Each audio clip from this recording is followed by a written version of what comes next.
how to transfer money to Doordash Crimson. So I'm going to show you all the different methods.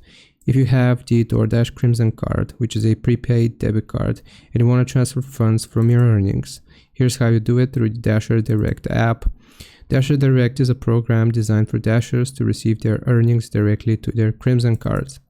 So here's how you can transfer money. You want to open up the Dasher Direct app on your phone, navigate to the Transfer Funds section. You can either transfer money to your Crimson card from your available DoorDash balance, the earnings you get from deliveries, or transfer funds to another bank account linked to your Dasher Direct account. You can also do this through Instant Pay for Crimson balance or debit card.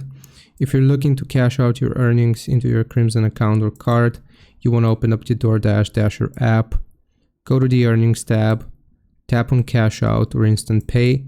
Ensure that the Crimson card is selected as your payout method, and the money will instantly be transferred to your Crimson card. And you can also do this through bank transfer to your Crimson card. If you're transferring money from a bank or a third-party app such as Cash App, PayPal to your Crimson card, ensure that your Crimson card is added as a bank account or card. Input your Crimson card details, including the card number, expiration date, and CVV, and choose to transfer funds from this source to your Crimson card. I hope this helps. Leave a like and sub. I'll see you next time.